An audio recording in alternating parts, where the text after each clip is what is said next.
ꯑꯩꯈꯣꯏꯒꯤ ꯀꯝꯃ꯭ꯌꯨꯅꯤꯇꯤꯒꯤ ꯍꯤꯁꯇ꯭ꯔꯤꯁꯤꯁꯨ ꯁꯨꯝ ꯑꯩꯅ ꯐꯦꯁꯕꯨꯛꯇ ꯈꯔ ꯁꯨꯝ ꯏꯖꯕꯅꯤ ꯄꯨꯝꯅꯃꯛꯅ ꯈꯪꯁꯅꯨ ꯍꯥꯏꯗꯅ ꯂꯥꯟꯕꯗꯨ ꯌꯦꯜꯂꯛꯎ ꯍꯥꯏꯕꯅꯤ ꯑꯩꯒꯤꯗꯤ ꯃꯌꯥꯝ ꯃꯃꯥꯡꯗ ꯊꯝꯕꯅꯤ ꯈꯕꯔꯗ ꯀꯥꯒꯖꯇ ꯀꯗꯥꯏꯗ ꯄꯥꯗꯕ ꯈꯕꯔ ꯑꯃꯗ ꯃꯦꯒꯥꯖꯤꯟ ꯖꯔꯅꯦꯜ ꯑꯃꯗ ꯑꯥꯔꯇꯤꯀꯜ ꯑꯃ ꯍꯥꯞꯈ꯭ꯔꯒ ꯌꯥꯎꯈ꯭ꯔꯦ ꯍꯥꯏꯔꯒ ꯀꯅꯥꯅ ꯄꯥꯔꯤꯅꯣ ꯈꯪꯗꯕꯗꯨ ꯅꯠꯇꯕ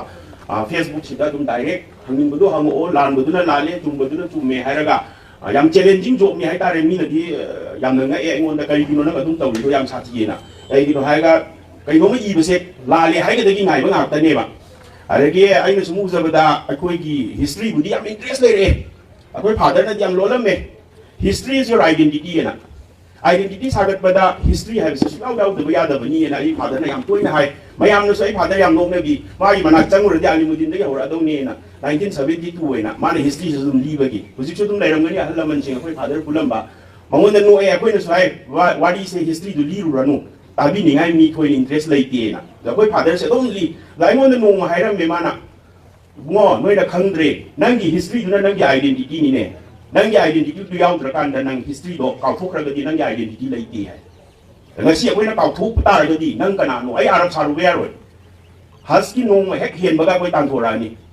aina musalman ne hairu mafam duda leiba yadi asam do iru nang kanano haiba matamda ai manipuri muslim ni haiba tabne ana identity se sagatpa matamda ai gi history adoga husik manipur da yamna toina thui ba ai yamna nungai jadabana dharma si puthoga ngangna ba dharma puthoga facebook da natraga khabar da kagas da ngangna ba haibase yamna sathina nemba makalgi wakaloni आई की धर्म से पुथोगा खतना सुम लेब तारगदी मणिपुर दा शांति सुलाक लाओ सिदी history ना साखीनी history है जे कोइना तम्मी कइनो हौग्रब सिंगि पारा तमनना बनेना अना हुजे कोइना उरी बसे खंग खंगदबा लारि लाइसु हइबा हइतबा मसिदगी धर्म सिगी मागी धर्मना आइदि तसेंगना धर्म की डिबेट से पामदे आइना चलिसे ख्वाइदे फरें चटपनेबा मसि पुथोगा सुम येलदना लेरगदी मदुगी सोल्यूशन सुलै लेरोय मदगी मवों तादर लासा खटबदा लाकदोइने अना यारिबा मखोय अखोय आइना हाइजरिबसिना ताबदा ताबिबसिना फेसबुक ता अखोयगी वासना सि हतौसनबा मसि टोपियु फेसबुक हाइबा मीडियम सिदा मदुगी नति तोंगानबा ग्रुप अमा सेमगा तौजगदौबनी आइना याम फजैने इस्लाम की पोट अमा पुथोरको मतमदा अटोपा अमना नुंगाइदबा अमना हुलकपा मतमदा दुम खननिङाइ ओय आइना सि याम तोइना हाय कमेन्ट याम तौरकपा यावे वासना सि हत युमदा लागा तौबिरु लावे फेसबुक ता तौबनु वासना सिहत से फेसबुक ता तौफम नत्ती है फेसबुक ता आइना नमाज सोनबगी सुम थागदगा करिनो तौदुरिसि मनु इस्लाम ना याबा पोदा यादबा पोद लाइदे बोय लोइ खागे सो तौ हाइबा नत्ती दबो याम तौवे अरे धर्म की पोचे आई गिनी आइना थाजबसे आई की इस्लाम दु थाजबगी आई इस्लाम होइने लैजबगी आइना मी खुदिङ सुम ताकपगी दिगम दा लाबी इस्लाम ना फगगी सिना करिगिनो सुम तौरादि अखोय सिदा लैमिनबा नुवाइरोय अद टॉपिक ताइ लाक्सगे खितंग सांगबसु याइ रिपिटेशन सु यावरा अनि साइगी अखोय अंकल बदर ना सुंगांगिबा पोतो सुम टॉपिक तो अद आइना खितंग चलैनबा पोरम खक आई हारदगी सुखंग खंगदबा अमा रिकन्सिलिएशन ने पंताउ त तबै मणिपुर दा कइनोमगी थौदोम थोक्रे रिकन्सिलिएशन ने अद आइना ज्ञान ताद्रिसना आइ सिंगरांग सि येंगे मसिगी डिक्शनरी मीनिंग से रिकन्सिलिएशन ने दि कइनो हारगा रेस्टोरेशन ऑफ फ्रेंडली रिलेशनशिप हाइ वरम रेस्टोर तौबा मांगखरबा मरी अखोगी अमगा लैनरंबा मरी दो अदुबु रेस्टोर तौबा हाइबो ओइलेरमेबा आर्ट लाइनस गाड़ी थोरको मतमदा 191 सुबा गरीब निवास की डेथ एनिवर्सरी नि रिकन्सिलिएशन डे ने नसिदा तबोए गवर्नमेंट न तौबनेबा नुसिनद्रिबा प्रजादि दम त याउद्रे असाई कम्युनिटी मसेन दो अदुना दाइस त फम्मगा लुचिंबा मयाम दो रिकन्सिलिएट तौबदो पोतेबा अइन हाइरिबसे साउनिंबसु याइ गवर्नमेंट की थबुक तौरगा पलो त लोलिएना आर्ट दुगी वानिदा रेस्टोरेशन ऑफ फ्रेंडशिप हाइबने अरे अमना कनागा नो सखंग माइखंग नदना अमु हन्ना कोगी नाइ सेन की मरी नत्रगे एनी काइंड ऑफ रिलेशन हुजि लैब अखोय मणिपुर लैरिसि ब्रेकअप ऑफ रिलेशनशिप नि ट्रस्ट मांगरे कम्युनिटी अमगा ट्रस्ट लोय मांग आबनि not only two communities maitai amadi puki khaki na team every community se trust loy na mangnare biswas ha ko se laina dre sigi trust deficit sina handle la padane ba koina manipur se ko pasungam ngamoi doisi akhoi mayam gi trust deficit se laihan ge hai taragadi state ki role ama lay aro paisa mayam ma chang na tawraga any community gi mi am ta yaud da leader am ta yaud da sum state ki celebration ne na gambir sing da lai ka ta gi kali no ma du gi art se hai bisa ai खनबदु सुम को ngawe ko ada ai khangde restoration ne sum hai aro sida reconciliation ga yam phajaba term ni ko term ja artha chiruga le uta puta oile ram reconciliation na te ba ai wo si tawra moe ba नत्रो अखोई सिदा तौरमोय है reconciliation की art है खंगगा तौबोय तारगदि अखोई सिदा तौरोय नुपीलान है celebration से अखोई पुनमकना फाइट तौखी है दो तौरगदि अखोई खेती दा तौरमोय आर्ट थोयबा मथंग चहीसु अमुक तौनी मथंगी चहीदसु दुम अमुक तौगनी सिनि आइने यामना नोकनिंगी से अखोई पॉलिसी प्रोग्राम सिदा ज्ञान मेन अमा इता तादबा अखोई सिदा तौरोयबा अखोई तोखाइना तौरिसि कैनो इनना सि हारगबो अखोई सिदा तौगद्रा सिदा अखोई की कोम ngaptani अखोई खतंग नुसिनरा कैनो दुना चाकमसु यावरि ये पैसा सु म्याम अदा अतोपा कम्युनिटी सु यावदे अदगी आर्ट थोगन ये हाय तारगदि मपानदा लेत्रिबा मिदो अखोइना मु इनवाइट तौबा चंगे कसारदा लेत्रिबा बांग्लादेश दा लेत्रिबा स्टेट इनवाइट तौरगा पुलप कंगला होल गुम्बा अमदा चौबा होल अमदा अखोई म्याम चाक चामिनदना सेलिब्रेट तौरगा मदुगी नुसिबदो हलकदौबने सिदा अखोइना ताजिन कोयादा अमा नुपी लांसु दुंगाइरे खोंजोम लांसु दुंगाइरे ममांगदai खोंजोम लांगी ngang बलाय अदुम लिरोंग हावरे अनि लिरोंग बाजार दा दुम तवे आम द पुंदे अदो तारगदि लुरई से करिनो हिस्ट्री से आइगी हिस्ट्री मागी हिस्ट्री मखोइगी हिस्ट्री चावबगी हिस्ट्री तौबने अदुना हिस्ट्री द पुंद्रि फमावा अखोइ कम्युनिटी आम द पुन मंगमोय मसिमदि आई चावथोकना हायरंगे हिस्ट्री हेक तोखाइना तारगा सुनैबो मखोइ अखोइ सुपन पुन मंगमोय अदुना न्यायना ममांगी फंक्शन दसु हाइकिबा शेयर्ड हिस्ट्री अखोइ मयाम से हौरफम मानै अखोइ शेयर्ड हिस्ट्री अमगा लोइनमक सुजि पाबा कांदा अइना हाइरपा कांदा लोइ मानरंगने मैतैगी तौरिबा थौदोकसिंदुदा अखोइसु लोइ यावरंगने अखोइगी हिस्ट्री सिस्टम मचंग थौ खैदोकदु मेनसु खैदोकदुसि कैगिनुसि अदुगी पोट मयाम दुनिदा अखोइना अरो अखोइसु स्टेट की सेलिब्रेशन गुम्बा तौरकांदा सुगुम्बगी ngang खुदोंग चाबा पीरकांदि करिगुम्बा खरा थमनिंगे अखोई तौरिसि करिबा एज ए हिस्टोरियन अमोइना अखोइसे तसेंना कम्प्रिहेंसिव हिस्ट्री अमि इबा दरकार लैरेबा अइना आ का मनुंग लोंजलगा अइने हिस्ट्री इरगा मी वहंदबी हिस्ट्री दो अदुदी यारोय अदुदी सुया यारोय हुजि तौरिबा मागी हिस्ट्री इबामा दगी अखोई कम्युनिटी दसु यामना नोकनिंगबा मखनगी इंटेलेक्चुअल अमा थोगे इए कनानो हायरगा मोइना मथा साबसि लोइरे अखोई सि अदु अदा काइन खंदे पांगन से चंगपदा लानफानी लानफाना तीना तोम तो लेबा खुशी फावबा मखोई अतोपा स्टेप अमा कांथोक्त्री स्टेप अमा सुकान कांथोक्तबा असाइगी अखोई से लानफा हाइरे ना अदुदा दुम सावलेबा अदुसु कदाइदा मीनु उरोइदबा WhatsApp ग्रुप ता अदुना करम मखनगी रिसर्च स्कॉलर नो खंदे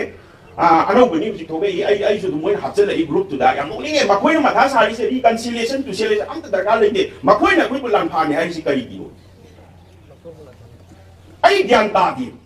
अखोई से लानफाने न दुम लैदोरिब्रा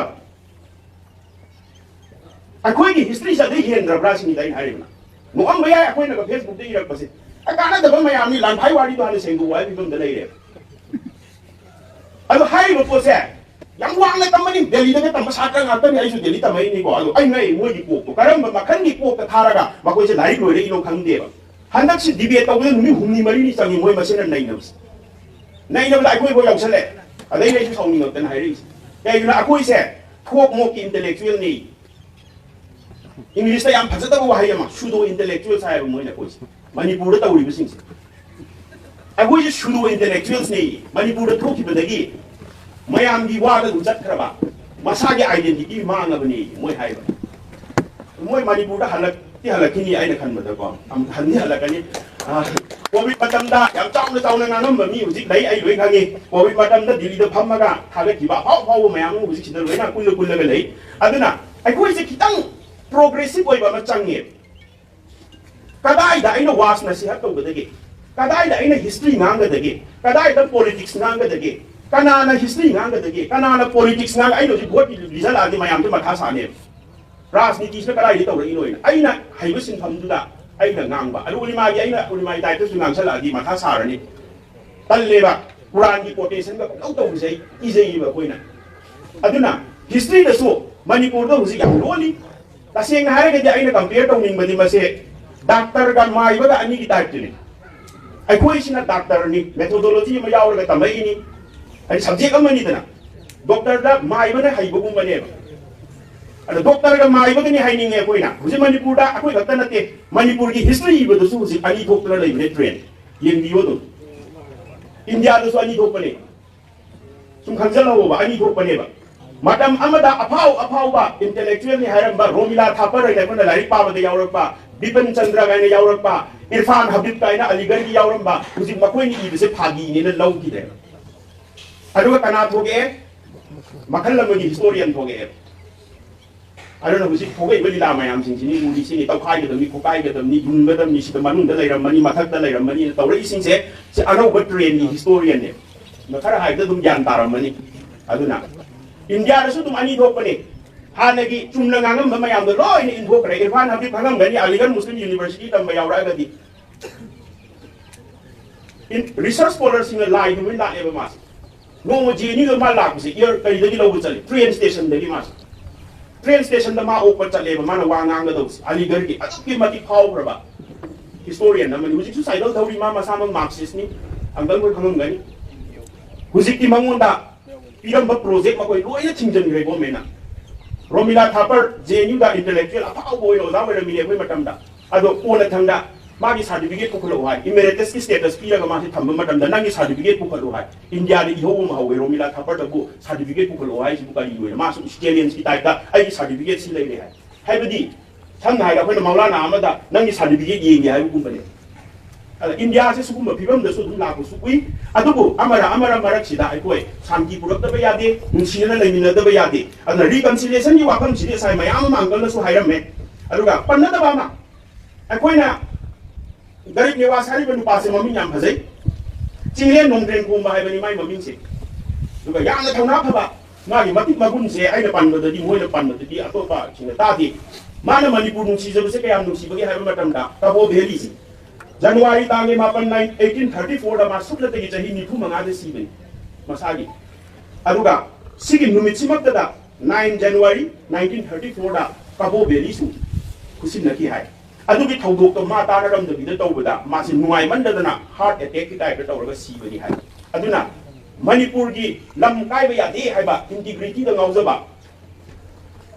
नुपा मनि हाइदारे सिना दुम नमुनानी हाइदि लैबाक की मचेत अमा चटखिबदा माना नुवाई ददना सिबा हाइबसे सि थोइना कैसो हाइलाइट तौदे अइना सुम ताबदा मयाम ngangnabada अदुमा लैरे अदुदगी अइना इसम समना बिसि मयाम मा अंगलना लिग्रबनिना अइ थोइना हाइरा रोइगे मुस्लिम ग मरि लेनबा पोत खरा दुम हाइरके भाइगा चंद्रा गोय दुम खांगे महाराज कौरे मागी मतमददी हाना मैदिंगु इन तौरबदगी गरीब निवास की मतमदगी महाराज हाइबनि महाराज हाइबदी हिंदू की टाइटल से यावजले अदुदगी मणिपुर हाइबा मिंगसि फावबा गरे अखोगी शांतिदास को साइना फिल्म गनी गा हाइबगी थाजनबगा दुम लै कैगिनो हाइरगा असाय अंकल ना हाइकिबा ब्रिटिश का मणिपुर का हानबा रिलेशन नमा 18th सेंचुरी दा साइन तौनबसे मसिदा मेकले ना पल्ले ट्रीटी दा मणिपुर पंदे अदुना मणिपुर से करिगुंबा कांदा याम पॉपुलर होइना सिसिनदबा मेकले ना अखोगी सिसिनरंबा मणिपुर नि कुइद्री मणिपुर गा हाइबा वाहिसे अदुगी पोतुमा अदु भाइगा चंद्र से यामना धर्म दा ngawjaba वैष्णवाई अखोगी वैष्णविज्म दा ngawjaba नुपा मने रो यामना ngakpadi गरीब निवास तगी हौरगा मणिपुर दा वैष्णविज्म चलकपदगी अदुकी मति अखोगी अमांग असिंग सि कलकपसि साथीना कनग्रे मणिपुर दा तमजबने हेली हाइबगी करी दुमगी टाइपटा अखोगी धर्म से लौसलुबदगी अमांग असिंग की थबुक से याम कंजले अदुबु मसिदा ngakibadi पांगन लिबर्टी पी मतम सिदा पांगन लिबर्टी पी हाइबदी करी पी के हाइबा मतम दा सा येन रोइबसे मैतै की थबुक नत्रेना थिंगी गरीब निवास ना चैथारोल कुंबाबा दा थिंगबनी यावबनी तो सा येन रोइबा अमता याररोइना तंपाक ता लैबसे याररोइ अदो नि नयुम होंग चकदौनी अमांग असेंगी सा साबा याद्रे कोद्रे अमा मा तौरे अदो मुस्लिम दा लिबर्टी पी मुस्लिम गैन के तौती अदो मसिदा अमा खतंगी लै सन लेनबसे यादेना कना तौनरे सन लेनबा अखोगी हिंदुइज्म चक्रबनिना स्ट्रांगली चलाबनिना सा लेनबसे यादे अदाइना ताबदा 1950 60 फाव पांगन लुंग हुंगोंबसे लोट लेनबा कोइना ngangoring नि तौवे लोट लेनबै थबुसे ट्रेडिशन नम होइना इकाय खुमनबो उत्पा होइना ममांग मपांद पुथोगा लेनबो खोप तौरमदे हाय हुजिपुदी लोइना अतोपा कोमगिसु अकोइसु लोइना म ओपन होय अदुना याम साथीना स्ट्रिक्ट ओइरममे हाय ओइरमबगी एग्जांपल अमा खकन नुंगाइबा अमा खकन चैथारोल कुंबाबा दा थेंगनै अदुदी मखोइना साथीबै चांगसे इनकौसिल यादबसे क्याम यादगेदा आर ब्राउन नेना political agency na magi bangloda sanna iroira ma lenge na toba saga jagi ninthau na mana taraba pau se taraba ninthau na thingi len ba yarwe sadu hat pasu ya yarwe fine da hali hai ai tharu gumba ba da yawbani adulagi asenga mangse kayam sa china kalam bage haiba matam da polo ground da sabon tanjai ra kenu yengi ngai da polo ground sida british na sangam me na hole se pura mu thugai ra dong na saba mangre matam sida tawram mi se अदुगा ꯌꯥꯝꯅ interesting ꯑꯣꯏꯕ ꯄꯣꯠ ꯑꯃꯁꯨ ꯑꯩꯅ ꯊꯦꯡꯅꯩ ꯁꯨꯝ ꯑꯩꯅ ꯔꯤꯁꯔꯁ ꯇꯧꯔꯛꯄꯗ ꯍꯟꯗꯛ ꯊꯦꯡꯅꯕꯅꯤ ꯑꯩꯈꯣꯏꯒꯤ ꯂꯩꯈꯤꯗ꯭ꯔꯕ ꯍꯦꯂꯤꯝ ꯆꯧꯙꯨꯔꯤꯁꯦ ꯕꯥꯃꯣꯟꯗꯒꯤ ꯏꯍꯥꯟ ꯍꯥꯟꯅ ꯕꯥꯃꯣꯟꯒꯤ ꯃꯈꯨꯠꯇꯒꯤ ꯕꯣꯔꯥ ꯆꯥꯈꯤꯕꯁꯦ ꯃꯥꯅꯤ ꯍꯥꯏꯕꯗꯤ 1950 60 ꯐꯥꯎꯁꯤ ꯁꯤ ꯐꯥꯎꯕ ꯑꯁꯦꯡ ꯑꯃꯥꯡꯒꯤ ꯑꯗꯨꯛꯀꯤ ꯃꯇꯤꯛ ꯀꯜꯂꯤ ꯑꯗꯨꯕꯨ ꯌꯥꯝꯅ ꯅꯨꯡꯁꯤꯕꯗꯤ ꯃꯩꯇꯩꯒ ꯄꯥꯡꯒꯟꯒꯒꯤ ꯑꯅꯤꯒꯤ ꯃꯔꯛꯀꯤ ꯅꯨꯡꯁꯤꯅꯕ ꯑꯃꯈꯛ ꯍꯥꯏꯔꯛꯀꯦꯕ ꯁꯨꯝ ꯁꯤꯒꯤ ꯋꯥꯔꯤꯁꯤ ꯌꯥꯎꯗ꯭ꯔꯤꯉꯩ kari hai de ko hana chai da sum thi bani da isa gi oi ba lai chi to kra se lai te yi sing chi di loina khai do khai jin dawre ibang ato oi lai ram ne phil da chala ga ina sum research tau bani adu da sana da wa ka ji gi history sai da sum thi da gi bani adu da sana da wa ka ji gi wari se khangi ma gi masu sing na moi na lirak pada sa khang kaya no tra tre da ke no thungi hai mai ma cha lu pi lu hong ba tariat amana uchek sa madam du ri uchek hai loi re na uchek sa se khang tariat thungi hai amang asing da atuk ngau khra Churachan Maharaj se la aga khang go dia man atuk ki mati lu na do se sana da ho ka ji huji chu lai bene na photo su thagat kra bane Delhi da mana Churachan Maharaj na Delhi da chat ba lai rak pa jacket ne na coat overcoat ama lai bene huji chu yam nung si khra zani aro Doordarshan ki kangbu na du ki wari mayam da ni iba matam da masi documentary oi na puthok se na kan na imon da hairam me lai na ngai ko research se ki tan na puk tha ki ge kai no ma ki photo se मागी photo से live थीब ना कोई से को या मरु से photo से मांगन की बा हिस्ट्री का साबो ना बस या कोई स्वाइ दा मस्ता अदु पुथोक नै को मागी नियो अदु बो मरु ओइ बा पोट अमा दे कोइ ना अखोइ का आइडेंटिटी ओइ बा मरि लेन बा पोट से कोइ ना मांगन बा यादी साउथ की फैमिली की मपा की निथौ की फोटो थे दिए कई नर का साउथ की हिस्ट्री तो मांगी दोइ बा अदु ना ने बा कोइ पोर्ट्रेट ना ये एला थम मी से मसे मुगल की दसु लोइ तौरमी मुगल की निथौ सिंग लोइ ना थम मी कई किनो हारे का मागी सुरों दु मांग रने बा अदु की पोट पुनम मोइ इरमी बा लाइ अकबर नामा अदु लेरम दे अकबर सु खंगोइ बा कोइ खंगदा अशोका की हिस्ट्री नहीं रखो मतलब दमाना इरमी बा इदिक मयाम रोक पिलर मयाम सिंजे मांगन ग्रग जे अशोका से खंग दु जाय बुझो कनानो से सुखंग नंगी दा अशोका से कोने थंदा दु पारु दैने बा कोइना अशोका द ग्रेट है अकबर द ग्रेट है माने इरम बा पोत दगिने बा कोइना खंगै अब फुजुल द सुम पकाउ द तव फोटो पंगन द नंबु दु तोंगान बा मनि मदु यादे मदु इस्लाम ने यादे स्ट्रिक्टली प्रोहिबिट तवी अदुबु दरकार ओइ बा पोट अखोइ की हिस्ट्री का सागोना बा अखोइ की हिस्ट्री से मांगी दो पोट ओइ तारगदी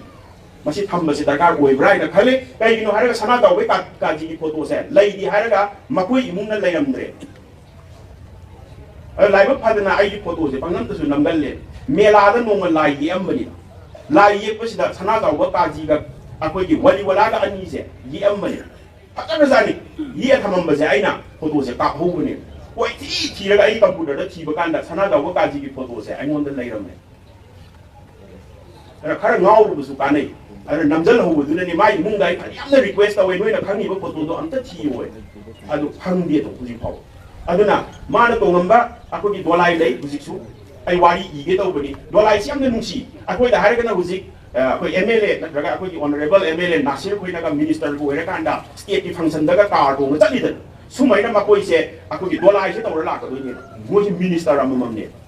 अदुना सना तौगा काजी दा लाको मतमदा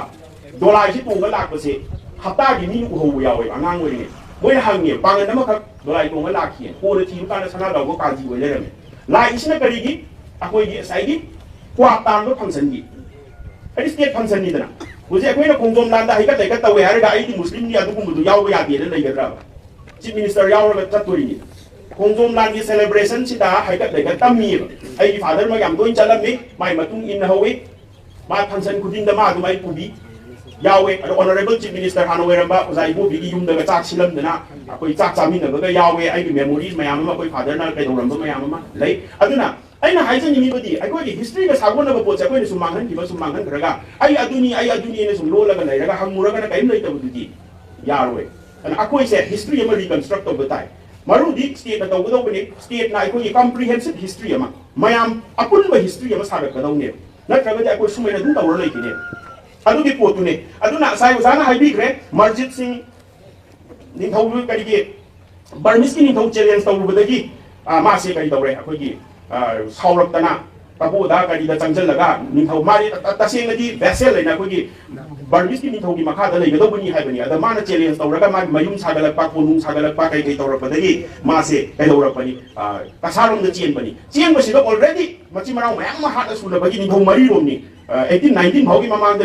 ꯚꯩꯔꯆꯟꯗ꯭ꯔꯗꯒꯤꯅ ꯑꯩꯈꯣꯏꯒꯤ 1819 ꯐꯥꯎꯒꯤ ꯃꯔꯛꯁꯤꯗ ꯅꯤꯡꯊꯧ ꯃꯔꯤ ꯍꯥꯠꯄ ꯂꯧꯊꯣꯛꯄ ꯃꯌꯥꯝ ꯇꯧꯅꯈ꯭ꯔꯦ ꯉꯥꯏꯍꯥꯛ ꯂꯩꯇꯅ ꯑꯗꯨꯗ ꯃꯔꯖꯤꯠꯁꯤꯅ ꯂꯥꯁ ꯑꯣꯏꯔꯨꯕꯅꯤ ꯂꯥꯁ ꯑꯣꯏꯔꯨꯕꯁꯤꯗ ꯃꯥꯅ ꯕꯔꯃꯤꯁꯀꯤ ꯅꯤꯡꯊꯧ ꯆꯦꯂꯦꯟꯖ ꯇꯧꯔꯨꯕꯗꯒꯤ ꯃꯥꯁꯨ ꯎꯄꯥꯏ ꯂꯩꯇꯗꯅ ꯂꯥꯟꯗꯥꯁꯜꯂꯛꯄꯅꯤ ꯕꯔꯃꯤꯁꯅ ꯇꯨꯝꯅ ꯍꯥꯠꯂꯣ ꯍꯥꯏꯕꯗꯨꯅꯤ ꯇꯁꯦꯡꯅ ꯍꯤꯁꯇꯣꯔꯤꯌꯟ ꯈꯔꯅ ꯃꯁꯤꯕꯨ ꯔꯦꯟ of terror high rain of terror ꯍꯥꯏꯁꯦ ꯁꯥꯏꯟꯗꯜꯅ ꯍꯥꯏꯈꯤꯕꯗꯨꯅꯤ ꯑꯗꯨꯛꯀꯤ ꯃꯇꯤꯛ ꯇꯝꯊꯤꯅ ꯍꯥꯠꯂꯦ ꯑꯉꯥꯡꯁꯦ ꯃꯈꯣꯡ ꯄꯥꯏꯔꯒ ꯅꯨꯡꯕꯥꯛꯇ ꯊꯣꯝꯃꯒ ꯍꯥꯠꯂꯤꯒ ꯍꯥꯏꯗꯣ ꯑꯃꯨꯛꯀ ꯍꯟꯅ ꯌꯦꯡꯕꯤꯌꯣꯕ ꯀꯤꯕꯅꯦꯕ ꯃꯈꯣꯏꯅ ꯇꯧꯔꯝꯃꯤꯕ ꯑꯗꯨꯗ ꯑꯗ ꯆꯩꯊꯥꯔꯣꯜ ꯀꯨꯝꯕꯥꯕꯥꯁꯨ ꯃꯇꯝꯁꯤꯗꯗꯤ ꯑꯩꯈꯣꯏꯒꯤ ꯁꯨꯞꯅꯇꯒꯤ ꯄꯥꯔꯥ ꯑꯅꯤꯗ ꯂꯣꯏꯁꯤꯟꯈ꯭ꯔꯦꯕ ꯏꯔꯝꯃꯒ ꯆꯦꯟꯈ꯭ꯔꯤꯕ ꯀꯩꯅꯣ ꯈꯪꯗꯦ ꯄꯥꯈꯠꯇꯅ ꯉꯁꯥꯏꯒꯤ ꯍꯤꯁꯇ꯭ꯔꯤꯁꯦ ꯑꯗꯨꯗ ꯐꯖꯅꯁꯨ ꯏꯗ꯭ꯔꯦꯕ ꯆꯩꯊꯥꯔꯣꯜ ꯀꯨꯝꯕꯥꯕꯥꯁꯦ ꯑꯗꯨꯅ ꯑꯗꯨꯗꯕꯨꯗꯤ ꯏꯗ꯭ꯔꯦ ꯑꯗꯨ ꯑꯣꯏꯔꯁꯨ ꯋꯥꯔꯤ ꯑꯣꯏꯅ ꯑꯩꯈꯣꯏꯅ ꯑꯉꯥꯡ ꯑꯣꯏꯔꯤꯉꯩꯗ ꯌꯥꯏꯔꯤ ꯂꯦꯡꯉꯒ ꯄꯨꯕꯒꯤ ꯋꯥꯔꯤ ꯇꯥꯏꯗꯅ ꯍꯨꯠꯂꯒ ꯄꯔꯦꯡ ꯁꯥꯅ ꯄꯨꯈꯤꯗꯣꯏꯅꯦꯕ ꯑꯗꯨꯅ ꯂꯥꯛ 3 ꯄꯨꯏ ꯍꯥꯏ ꯑꯗꯨꯕꯨ ꯃꯁꯤꯗ ꯕ꯭ꯔꯤꯇꯤꯁꯀꯤ ꯑꯣꯐꯤꯁꯔ ꯑꯃꯅ ꯕꯔꯃꯥꯗ ꯃꯇꯝꯗꯨꯗ ꯆꯠꯄ ꯃꯇꯝꯗ ꯑꯕꯥꯗ ꯃꯅꯤꯄꯨꯔ ꯃꯆꯥ ꯂꯥꯛ ꯑꯃꯔꯣꯝ ꯂꯩꯔꯝꯃꯤ ꯍꯥꯏꯕꯒꯤ ꯍꯤꯁꯇ꯭ꯔꯤ ꯑꯃꯁꯨ ꯂꯩ ꯃꯗꯨ ꯌꯥꯝꯅ ꯁꯥꯡꯅ ꯆꯠꯈ꯭ꯔꯅꯤ ꯅꯣꯡꯃ ꯑꯩ ꯏꯔꯛꯀꯦ ꯑꯗꯨꯝ ꯑꯗꯨꯗ ꯑꯣꯏꯅ ꯄꯥꯔꯣ ꯌꯥꯝ ꯅꯨꯡꯉꯥꯏꯕ ꯋꯥꯔꯤ ꯂꯩ ꯁꯤꯒꯤ ꯃꯇꯥꯡꯗ ꯑꯗꯨꯅ ꯑꯁꯣꯝꯗ ꯆꯠꯈ꯭ꯔꯦ ꯑꯗꯨꯒ ꯃꯅꯤꯄꯨꯔꯒꯤ ꯀꯁꯥꯔꯗ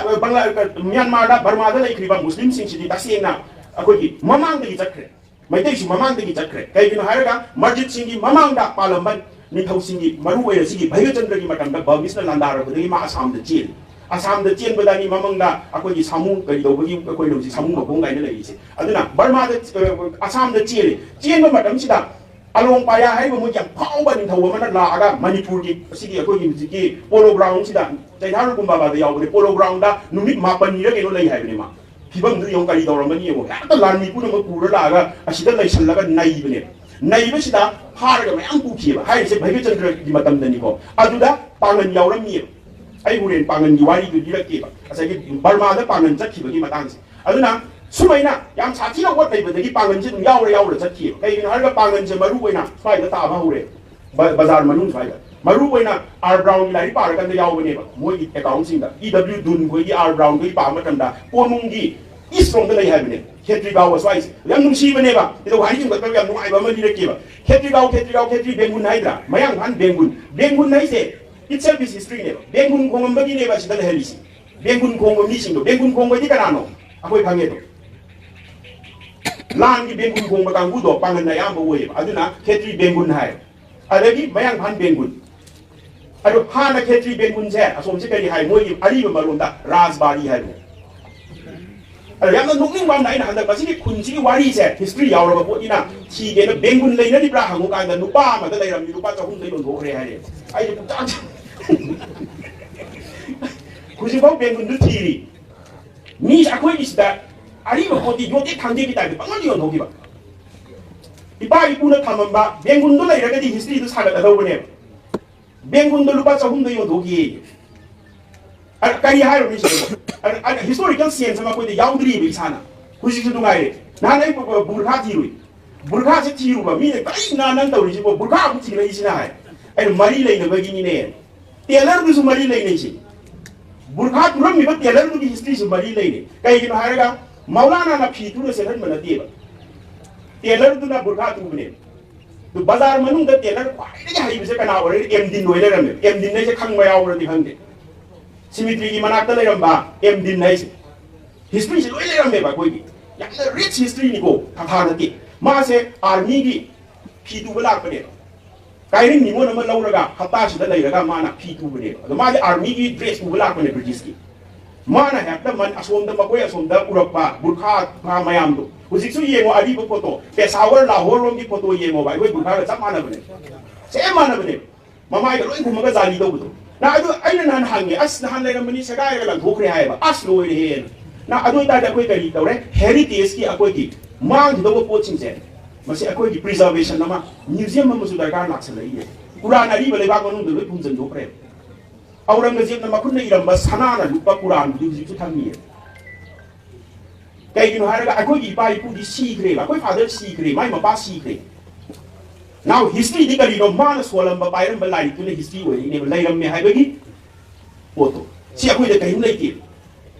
ayo sum masai ni 1606 ta ko lam phau ina sangak bana ke sum da lai sira sini ai na ngi ni mayam yanin ra su ma hai bi ro kai su kai de aluga 1606 ta lan pha la ti hai ba ko chi isu si su yam na lai ne yam na nokning ba ma ne ya da su si na ma ina ben to ki ba lai ama de gi bs to ra angang run sing sina history sa sabuk na ba irak pa ne या दासपुर सिना मादी उरेन हांगो थीरो आइना leader रोइगे like सी कम हैना तौरगा फोंगी बनो हाइबदु अदु खबर दसु दुम मदु लान क्रेननी रुगा मदु की like तो मै थारी दसु अखोइगी मुस्लिम की एमएलए मनन लाइक से लाले यादे मतम दुगी खबर कटिंग मैम में लाइक सिदा लेपुंग वारीना हिस्ट्री ओइना सागलक बनी येना पोंग खबर लाइक नि थेंना होदब सिंना अंगांग लोन सिंना मदुना सुम हिस्ट्री ओइना सुम सागलागा दलिन इलकी गाइदना तौबनी मैते का पांगल लाइन से दलिन की माई दलिन दुदी तोकरो बा अखोइगी पांगन लोइसंगने लिंगी सिना कानी तौबा नत्रो एन होइदे का साडे की नुपी लो चलो न सोने सेले ओमदे नुपी लो चलो अखोइ देदी पीरोइ हाइदे मोइ निमोन सिंग नुपी रिने सिदागी हेलो फजब दलिन जे काली यमु ओइदि दोइ केसिनि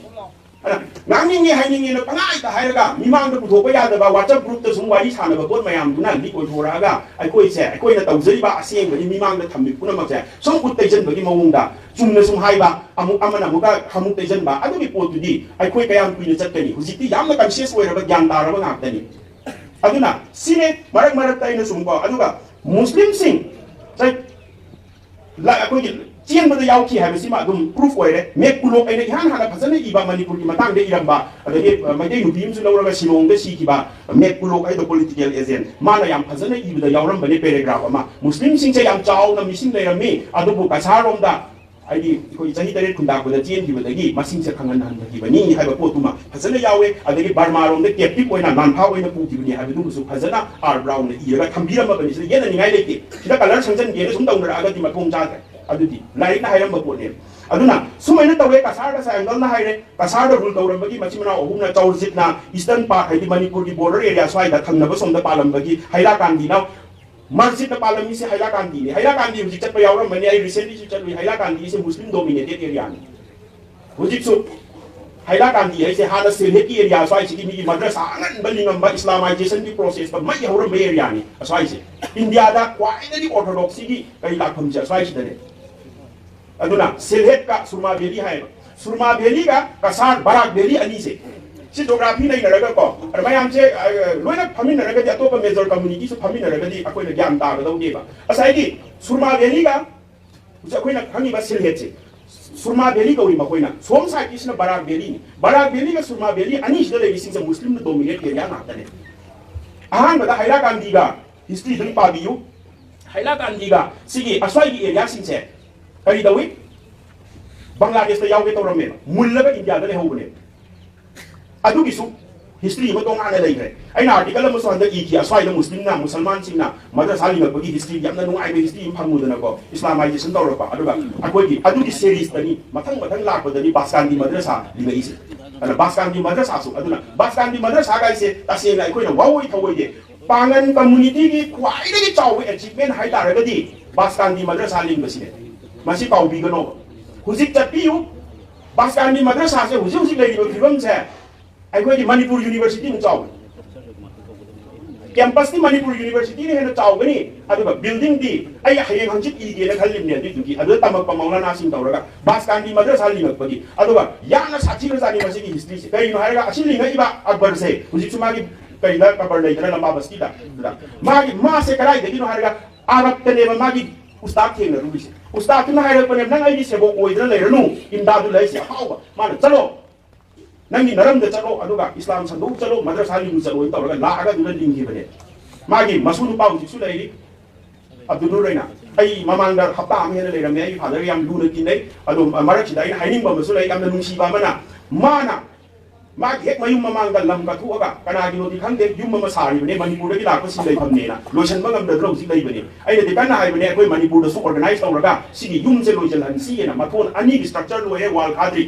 माना मसी मुस्लिम मणिपुर दि लाको सिलै फम लेतब सिंग से अखोइ मद्रसा द कुजलि से मसिद लेहनसी हाइना मासी तौबदा मासे अहन सु ओइसले पैसा सु याम बाइबा मी नते अरो मणिपुर की मी लैरुदबनिना मणिपुर न मदुगी पोतो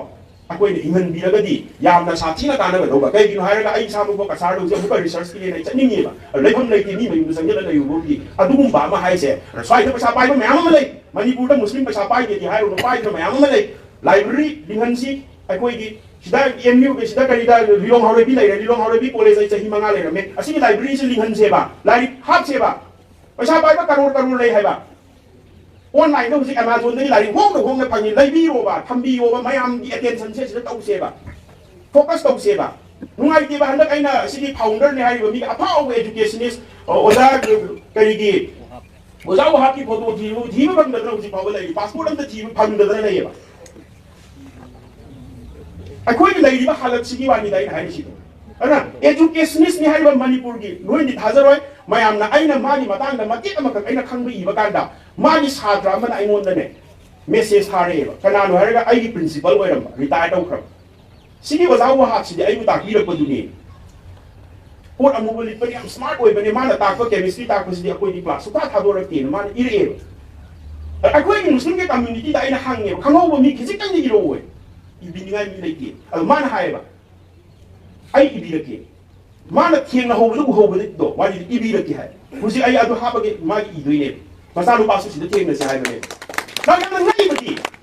अखोइना मी सुम हुनबा हुनलिबा मी तो मी नि रेकॉर्ड तौरि हेबा अखोइना काउरोइ दबले नोंसामै पुयासे अखोइनि इबनते हेबा नोंसामै पुयासे कनानि इरिबनो मेजर कम्युनिटी की मैतैनि इबने नत्रो अखोइना सम ngang याय हाइबे याय न पंगाय हाइबसिसु हिस्टोरियन मोइना बोलि ताबो वासलए अदने न साइ माइबो साबना कांगुना सुम हेंदलप तारगदि फिबम ताररोय है नत्रो लफोग्रा से नोंसामै पुयासे लालेना करिनो गनंगी हिस्ट्री कदाइ देगिनो बकोइ सागतोनि हिस्ट्री से लैते हैबा लानफानी लानफानती ना दुदा लानफाई इरे या दुना दु इरे ये जुम तौले के दोरी प्रासनी दाइ हाइसी अखोइ से चटरोइद्रा तबे मंगला का दोरी तुम दबगा समाना रेबा कोइ सी वासे हाना सेंगोति फाव खोफम आमदा खांगो या बनेबा ना अदुदी स्टुपिडिटी का वेबा कोइ हुनो ग्रोबा इरो बानो वनोबा अखोइ अचीवमेंट मयाम इरो मयाम नुसिना न मैते के लेमिना न वारी दि इरो नोंगाम दे नुमिता बाबो हु काम नबगे अमसु हु काम न जन लेरगदि अखोइ कमेन शांति लेगनि शांति सुलै लेरोय इस्लाम की हिस्ट्री तुम खानी धर्म की लान क्या थे की हिस्ट्री मुन्ना खनम दब से क्रूसेड्स काय तौरम क्रिश्चियन सिंगा जेरूसलम की मुन्ना बदा सुरोन का यानो लोइख्रि द सुलेमान द मैग्निफिसेंट गाय ममी जलम नि मुस्लिम की क्रूसेड लेना असोम दगी सु क्रिश्चियन मयाम पैसा खान रग निंथौ मयाम यूरोप ते तक्सल लागा स्पेन लौजल लंबा कार्डोबा लौजल लंबा दगी धर्म की लान ने तौदना तौरम नि शांति सु लै लेके मतम नि चाखट पसु लैते कोन थंगदनेबा लाइबा अबासित की मतम द उमायत की मतम दनेबा कोइ उरिबा इस्लामिक सिविलाइजेशन गाइस बुक ऑफ विजडम गाइना लाइब्रेरी ग लिंगदना अदगी देने कुरान की ट्रांसलेशन तौदना अदुगी मखन मथेन की इबा सैरेन इरत्र तौरिसिदि शांति लागांदने नोंगान नुमिता फावबा नुसिनदबगी पोक्तुन सुम तौलेरगदि मी सिंथानदबा मकोइन हायरगा कोइन लौगद्रा हायबगी पोतु सुम लैबा तारगदि अकोइ से चाखट ngमोय हायबदुनी अदुना हुजि हुजि लैबा पोतु का हायर मगाइ लोसनदरगे मरु ओइना याम नुसिबदि सिदगी चेनखिबा खरना तमेंगलो साइदा लोटगा लैबा यावी हाय ओजा कांगु मैना अदुगी कांगु मा अतै दे यामना सोमदे चखरबा मतमसिदा मैतैगा पागनगा अनिसे चेलपने अदुगा चौरजित मर्जित खोइना कसार से पाइबा मतमनिना चंगजलगा अदुदा लैफम पिए मोस मरु ओइना हुजि लैबा मफम सिंसे लैहाउ लैबा मफम नाक्तने अदा तुरेन तुया स्वाइसिदा लैहनरा कोनना तौरे अदुबु मखों खरा यावबा खरा अनौबा सिलम छिनिबा कांगुना चखिबसिना सिरे यौरे कांगू अमन त्रिपुरा दा लेहौरे अदुना हुजि पांगन की पॉपुलेशन से मखोइना बुदि लाख अमा हाय लाख अमदि यौरो चौराकना लिसिंग 70,000 80,000 लो मुबो ओइगद्रा मोइगी इंटेलेक्चुअल सिंग हायबदा अदुदगी त्रिपुरा दा हुजि लिसिंग तरे लो मले खुलपसि पासलुको 70 80 यमा 80 स्वाइरसि कसाड त्रिपुरा दा लेदिबा मी लिसिंग तरे निपान जो हायरो अदुदगी सिलेताइ जनवरी दा लोइन चलुरबा ngakdani एरिया सिंग मोइगी पॉपुलेशन मोइगी हिस्ट्री आइना लोइन इए अदुदा बांग्लादेश की सिलेक्ट लैबसे मी लिसिंग प्राहुंदे खतने ये पुलपना लाख अमरोम हाइबदुने सिदा लैबा लाख अहुम रोम सिगदि लाख मरी रोम ने कोइ पांगन अदुगा अखोइना सोइबा मन करिनो हारगा हुजि फाउ ज्ञान तादबा मना पान मणिपुर मूवमेंट सिदि इराबो न होग्रमने अखोइना हुजि ngang वाने पान मणिपुर रेना मफम मफम द चटलगा लैख्रिबा मणिपुरी सिंसे पुंजननबा होनरमबदि इराबो की मतम दने चटलगा द बोले पुरी मिद निंगौना तांगोपा मतमदा कसाड चलगा बोले पुरी नत्रो इराबो की वारीदा अना यांगा ना होरेबा ताजन खोजन बसे अदुदा ममिंग की चाहिए ना बामा लाई अदुला मुस्लिम से खरा यावरुद्रे अदुसु दु यावी हिंदू महासभा है हिंदू है बोसे ओरदि ज्ञान तारतर मसलो थोक्रदि आररोइना लथोए अदु कना मेंबर होइबनो करिनो हाबिदो कोइ रिसर्च हेन दरकार लैरि अदु आइना खंगबददि नेकी अहमद अदुगे मेंबर नि जापान की थ्रू हाइरिसि मा मेंबर नि मा याना मखों यावबो मिनि अदुगा मागी हिस्ट्री सिसु फजने एक्सप्लोर तौबा याबा हिस्ट्री अमनि आई अदुगी सु थिजल्लि दum मा से अकोइगी सिदा चाहिए तबा मा लैको अकोइना खंगौगदबा मा maga atopa ayene yawo sukan manadego Neki Ahmad na ayene yawo baga atopa singsina yawo ina claim tawri siga ani se manadego masima mayek seng na ko na kangom thoe madi ada Singapore jalaga yawo ne swai da seminar pangsin da silia di duga adugi poto chanai na sum thamme ba chanai na bigan usini magi direct masak to tapi hai bane ba ko na pamisi chanai na han gano ba ayene mayam du chanai na gano ba madi to ngale mana chalu sidi Indian Army wali yawo bane ba ma wali wala gi manang rupan migi mai yawo ro imung ba gin Kabul wali wala halabi yemu ma moi imung da gida thoga ise MLA wahi ko MLA ko ramba adagi neki ama chawduri makoi sidi mi Manipur du bairam mi ba mi aduga amasu haige aina si ji bane thega da bai yawram ba si ai akoi na ko akoi si am ton ne himingai daga leite Kabul gi history do pabio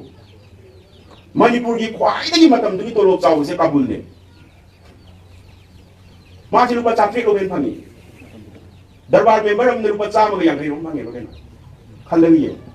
ma se matam sida SDO gi rank da ne ba army gi akoi gi lan gi second world war gi lan kan na ugla ba sida lambien thong sem ba gi British na chu lei di da Japan gi matam da sema ba thong lang se sigi lambien sigi sana ba hodara ba da ma se hekta po se cha ul pisal laga si mayam sin se suhal lam ba ne kasnuri thong ma na saram ba ne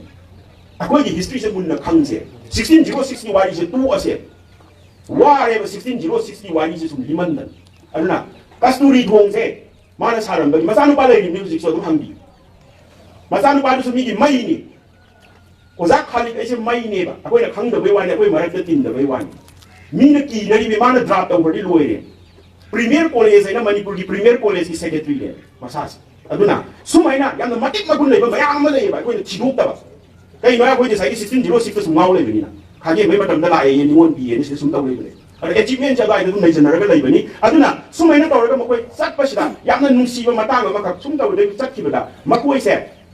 Amjad Ali hai ba male ai sida yaw yaw bane samjal lage am sangman grani Bangladesh ki Longla hai ba mafam sida moi history de yaw bani Longla hai ba mafam se Sylhet ni ko Sylhet ta moi hana lai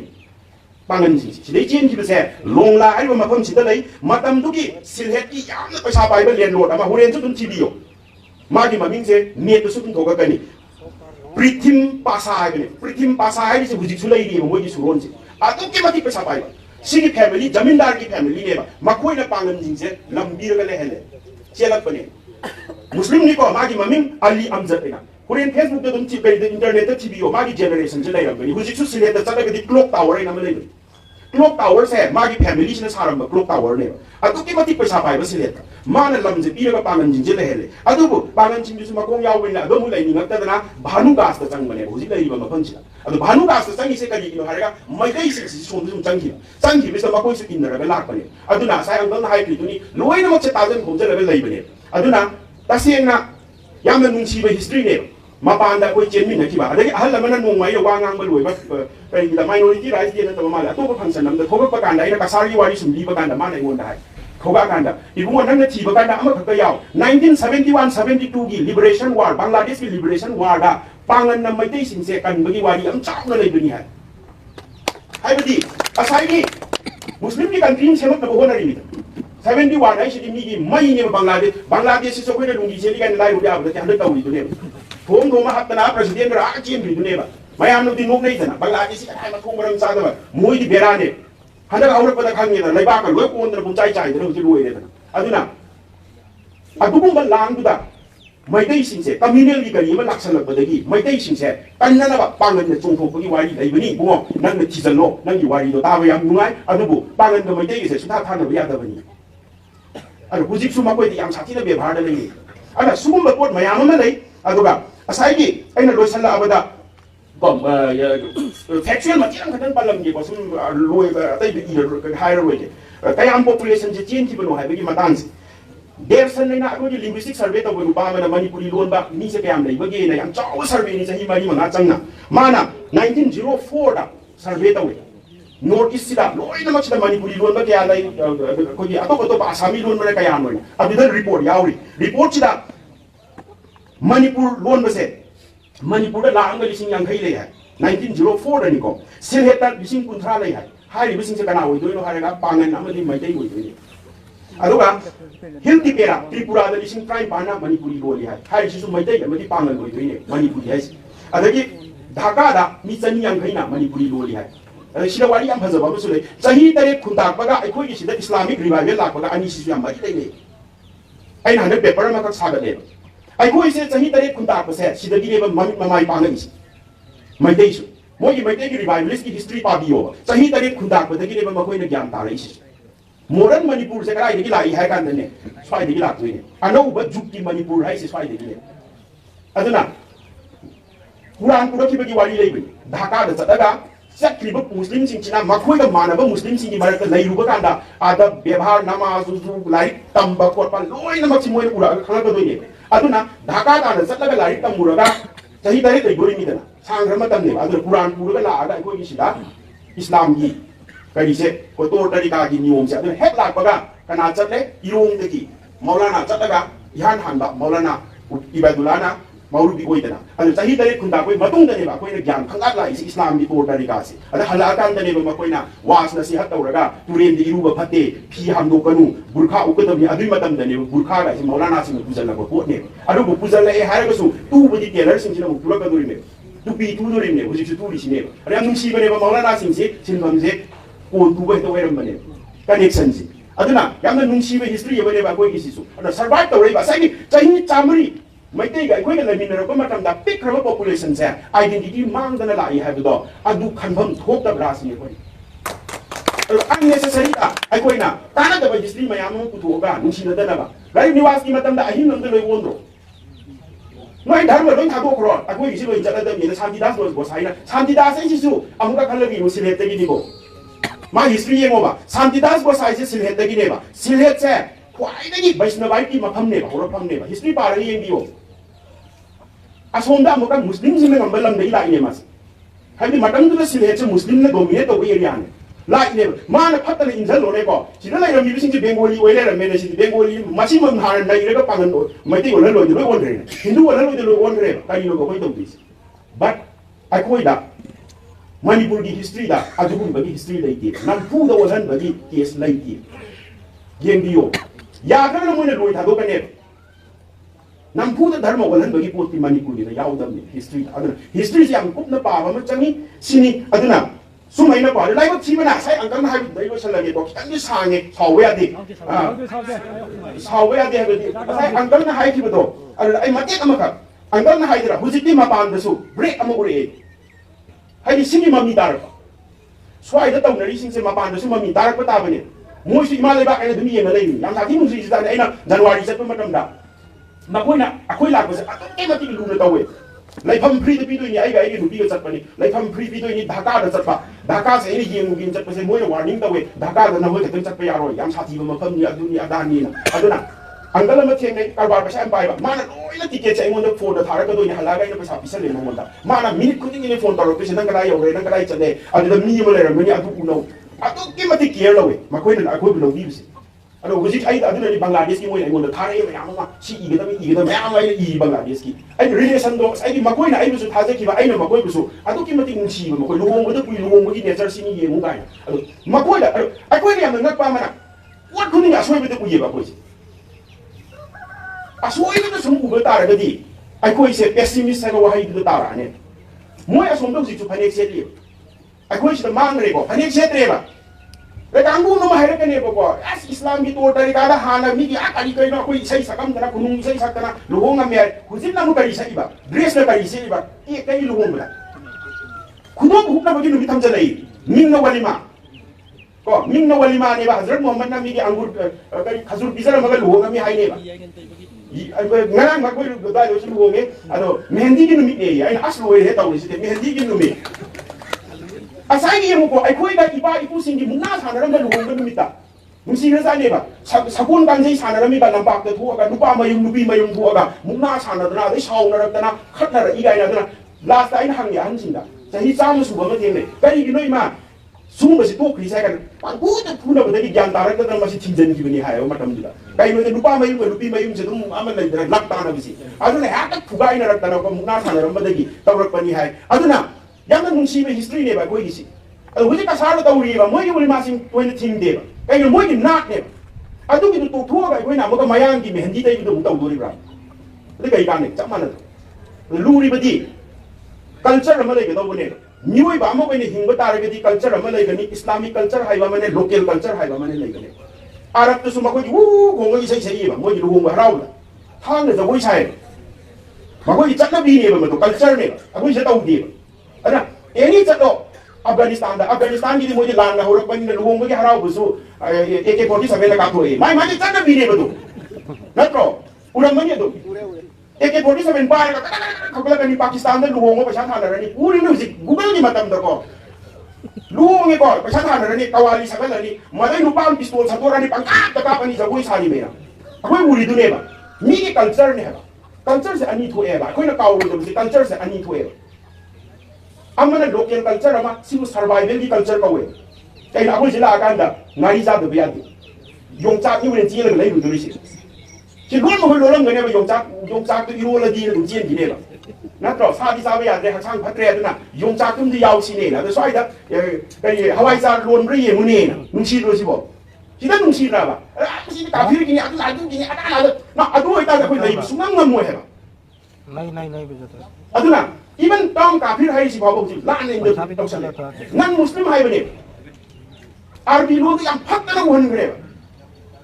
जिहाद है ना कोई छात्र सिंह ना सोचा कोई ना ताको जिहाद से हमते ज्ञान तागी मुझे ता दु वाली ब्राई ना आडो तो लान बगी ने जिहाद मखन यामी है इंटरनेट जिहाद ना फाइदे की चावे है इसा जी तुम भोग ना भोग ना बगी जिहाद से ना फाइदे चावे है अदु की मेहनत से तुम तौरग लई है बने इसा से तुम भोग ना अदु सु जिहाद ने वेरे अखोई ना उरी ददी अतोप कम्युनिटी यान थरो खोते मोइ दु सुम लोन दा लई फिल्म दा लाए अदु मोइ जिहाद आदि की हस जिहाद से ताम छाती का जानी ना कई दे योगई ना अखोई ना प्रेजेंट ꯇꯧꯕ ꯍꯩꯇꯕꯅꯦꯕ ꯄꯣꯠꯁꯦ ꯍꯧꯖꯤꯛ ꯈ꯭ꯋꯥꯏꯗꯒꯤ ꯂꯨꯕ ꯑꯃꯁꯨ ꯂꯩ ꯇꯕ꯭ꯂꯤꯛ ꯖꯃꯥꯠꯁꯦ ꯃꯣꯏꯅ ꯒ꯭ꯌꯥꯟ ꯇꯥꯗꯦꯕ ꯑꯇꯣꯞꯄ ꯃꯦꯖꯔ ꯀꯝꯃꯨꯅꯤꯇꯤꯅ ꯁꯤ ꯑꯩ ꯏꯁꯥꯃꯛꯁꯨ ꯏꯒꯦ ꯈꯜꯂꯤꯕ ꯇꯕ꯭ꯂꯤꯛ ꯖꯃꯥꯠꯀꯤ ꯃꯨꯚꯃꯦꯟꯁꯦ ꯀꯔꯤꯅꯣꯁꯤ ꯈꯪꯗꯦꯕ ꯑꯩ ꯏꯃꯥꯟꯅꯕ ꯑꯣꯖꯥ ꯑꯃ ꯑꯩ ꯁꯤꯅꯤꯌꯔ ꯍꯥꯏꯇꯥꯔꯦ ꯑꯍꯜ ꯑꯃ ꯑꯣꯏꯅꯥꯝꯗꯒꯤꯅꯦ ꯔꯤꯇꯥꯌꯔ ꯆꯠꯈ꯭ꯔꯦ ꯃꯆꯥꯅꯨꯄꯥꯒꯁꯦ ꯑꯐꯥꯎꯕ ꯗꯣꯛꯇꯔꯅꯦ ꯈꯪꯉꯝꯕꯁꯨ ꯌꯥꯎꯔꯝꯒꯅꯤ ꯑꯣꯖꯥ ꯅꯕꯆꯟꯗ꯭ꯔ ꯍꯥꯏꯅ ꯑꯣꯖꯥ ꯅꯕꯆꯟꯗ꯭ꯔ ꯍꯥꯏꯁꯦ ꯃꯆꯨ ꯍꯣꯏꯒꯤ ꯍꯦꯛ ꯋꯥꯡꯕꯗ ꯂꯩꯕꯅꯦꯕ ꯌꯥꯝ ꯅꯨꯡꯉꯥꯏꯕ ꯃꯥꯅ ꯑꯩꯉꯣꯟꯗ ꯅꯣꯡꯃ ꯀꯧꯁꯜꯂꯦ ꯁꯩ ꯅꯪ ꯂꯥꯎꯁꯤꯗ ꯑꯩꯒ ꯅꯪꯒ ꯋꯥꯔꯤ ꯁꯥꯟꯅꯒꯗꯧ ꯂꯩꯌꯦ ꯆꯪꯁꯜꯂꯦ ꯃꯥ ꯀꯔꯤ ꯍꯥꯏꯒꯦꯗ ꯑꯩꯉꯣꯟꯗ ꯁꯩ ꯑꯩꯅ ꯒ꯭ꯌꯥꯟ ꯇꯥꯗꯕ ꯑꯃ ꯂꯩꯅꯤ ꯑꯩꯒꯤ ꯏꯇꯥꯎ ꯁꯥꯟꯅꯔꯝꯕ ꯏꯃꯥꯟꯅꯕꯁꯤꯡꯗꯣ ꯍꯧꯖꯤꯛꯇꯤ ꯂꯣꯏ ꯍꯟꯅꯨꯈ꯭ꯔꯦꯅꯦ ꯁꯤ ꯀꯩꯅ ꯀꯣꯏ ꯂꯣꯏ ꯊꯥꯖꯤꯟꯈ꯭ꯔꯦ ꯁꯤꯅꯦꯕ ꯍꯥꯟꯅꯒꯤꯗꯨꯃꯥꯏꯅ ꯗꯣꯔ ꯗꯣꯔꯁꯨ ꯇꯧꯗꯦ ꯀꯔꯤꯒꯤꯅꯣ ꯁꯤꯕꯨꯁꯤꯅ